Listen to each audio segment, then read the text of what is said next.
Assalamualaikum warahmatullahi wabarakatuh. Selamat siang siswa-siswi Madrasah Sanawiyah Nurul Falah kelas 9. Hari ini kita lanjutkan pelajaran Al-Quran Hadis. Oleh karena itu, mari sama-sama kita mulai pertemuan kita hari ini dengan berdoa bersama. Bismillahirrahmanirrahim. Rabbi zidni ilma warzuqni fahma wahdini siratan mustaqima. Amin. Ke hari ini untuk kelas 9 Al-Quran hadisnya dibuka halaman 24. Halaman 24 itu di bagian bawah penjelasan ayat, ya. Penjelasan ayat dari surat Al-Mutaffifin. Jadi kita akan pahami apa yang dimaksud dengan ayat yang akan kita bahas pada hari ini. Yang pertama, wailul lil mutaffifin alladzina idza talu 'alan nasi yastawfun. Kemudian wa idza kaluhum aw wazanuhum yukhsirun. Wailul lil mutaffifin, kecelakaan besarlah bagi orang-orang yang curang. Kemudian alladzina idza talu 'alan nasi yastawfun, yaitu orang yang apabila menerima takaran dari orang lain mereka minta dipenuhi. Kalau menerima takaran pengennya lebih.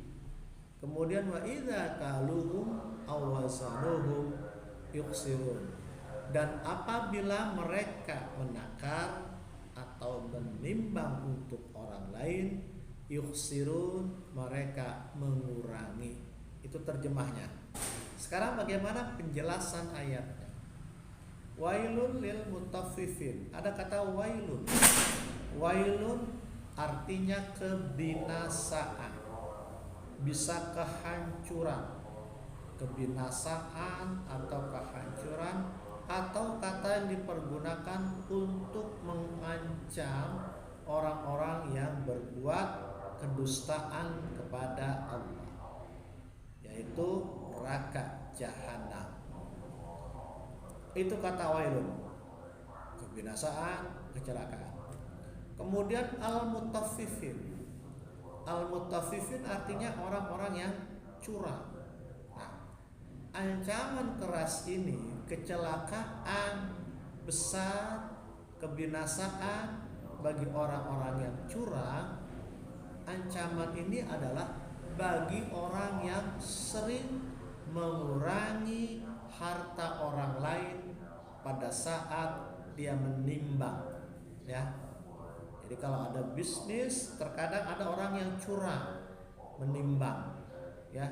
Harusnya 10 kilo dikurangi 1 kilo, 9 kilo, ditipu orang lain. Nah, itu kecelakaan besar bagi orang-orang yang suka mengurangi timbangan. Nah, kenapa? Karena itu juga salah satu sebenarnya mengambil harta orang lain, ya, lewat cara curang itu. Nah, karena seperti itu, pelaku orang-orang seperti itu mendapat ancaman yang keras dari Allah Subhanahu wa ta'ala. Kemudian halaman 25, ya, halaman 25. Para ulama juga banyak menjelaskan bentuk-bentuk perbuatan curang itu. Ada orang yang ketika curang dalam timbangan, dia berpikir curangnya sedikit, menguranginya mungkin sekian ons, sangat kecil. Mungkin berpikirnya ringan menipunya. Tapi di mata Allah, dalam pandangan Allah, itu sesuatu yang berat Ya, di mata dia ketika menipu kecil, cuma sekian atau sekian meter, ringan, tapi sering, ya, itu merupakan sesuatu yang berat sebenarnya. Karenanya ada pernah terjadi berkaitan dengan umat Nabi Syuaib alaihissalam, yaitu kaum Madian, yang Allah hukum mereka binasa karena kaum Madian ini gemar sering mengurangi takaran atau timbangan. Jadi kaum Madian, umat Nabi Syuaib, pernah mendapat azab dari Allah karena kaum Madian ini sering melakukan kecurangan dalam timbangan dan takaran, ya. Jadi kalau timbangan 50 kilo dikurangi 1 kilo jadi 49 kilo. Orangnya nggak tahu, ya, ditipu. Ini praktek seperti ini bisa banyak menimbulkan kehancuran. Halaman 26. Ayat ada berbunyi ala yazunnu ulaika annahum mab'utsun. Halaman 26. Ala yazunnu, tidaklah orang-orang itu menyangka, ulaika annahum mab'utsun, bahwa sesungguhnya mereka akan dibangkitkan. Nah, di ayat ini, ayat 4 ini, pelajaran nasihat bagi orang-orang yang tidak percaya atau orang yang suka melakukan kecurangan dalam timbangan, bahwa mereka nanti mab'utsun, akan dibangkitkan di hari kiamat dan akan dimintai pertanggungjawaban atas kecurangannya ketika menimbang waktu hidup. Jadi ayat 4 ini mengingatkan bahwa semua orang nanti akan dibangkitkan dan dimintai pertanggungjawaban amalnya. Nah, di antaranya di sini orang-orang yang suka curang dalam menakar timbangan. Oke. Kemudian liyaumin azim, pada suatu hari yang dahsyat. Suatu hari yang dahsyat maksudnya adalah hari kiamat. Jadi nanti semua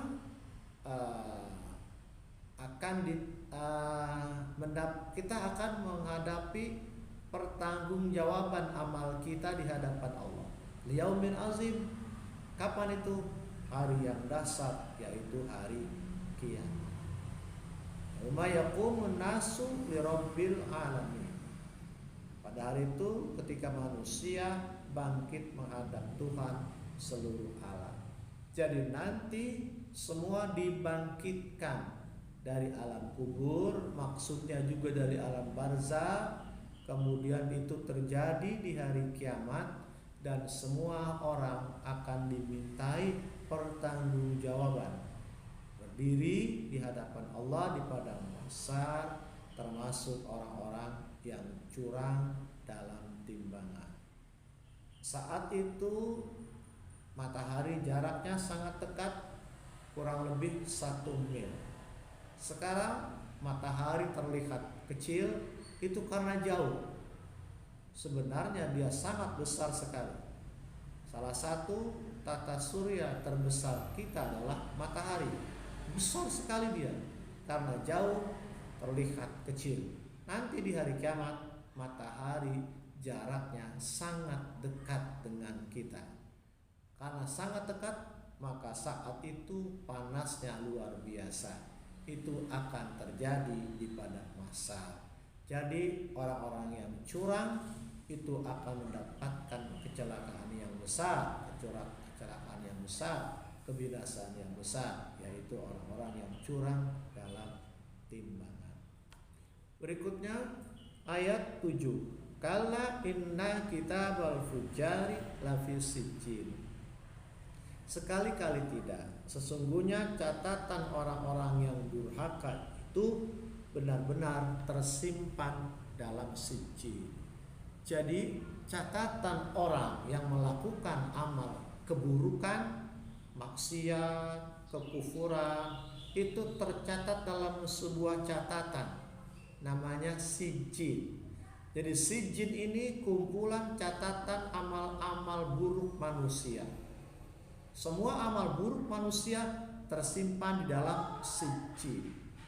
Apa sih sijil? Kita lihat halaman 27, Kitabum Marqum, kitab yang terpahatkan. Maksudnya kitab yang tidak ada lagi perubahan. Di hari kiamat, catatan-catatan amal buruk manusia itu tersimpan di dalam sijil, dan catatan itu, sijil itu, Kitabul Marqum, tidak akan bisa dirubah lagi. Ya, itulah. Sementara kita sampai halaman 27. Kalian silakan mengulang kembali sambil melihat bukunya, menonton video YouTube-nya untuk lebih memudahkan memahami apa yang kalian baca. Semoga kita bertemu lagi pada kesempatan berikutnya. Terima kasih. Wassalamualaikum warahmatullahi wabarakatuh.